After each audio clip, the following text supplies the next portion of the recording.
kawteef gis ngeen ko kooku noonu génn na ci média yi kat ci ni kat kii di Mame Ndiaye Savon moo ko jaay savon ba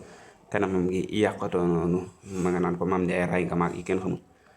mi ngi noonu. kon faaw yenn jeunes yi yéenay moytu li nga xam ne moo ngeen di utiliser di ko def seen kanam yi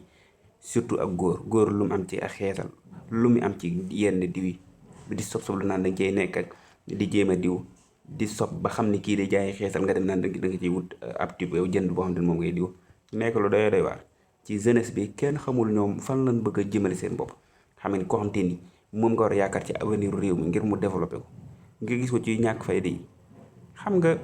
doo comprendre sax sunum réew. waaw loolu nag mooy sunum réew yeneen réew yëpp ña ngay fexee noonu de noonu la seen dëkk di développé yeneen jeunes yi nekk ci entreprise nekk ci leen nit ma sañ a toog di jëndi tip di xeesal ni wëttal ci këram lu doy doy waar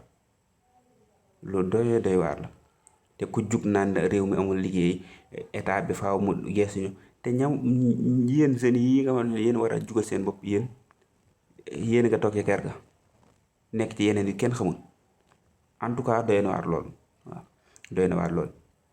ab xeesal lu sa yoon yow mi nekk góor ba yàqate sa kanam gi nii kon mi ngi noonu gars yi ñi ngi xaar seen commentaire yi ñëpp.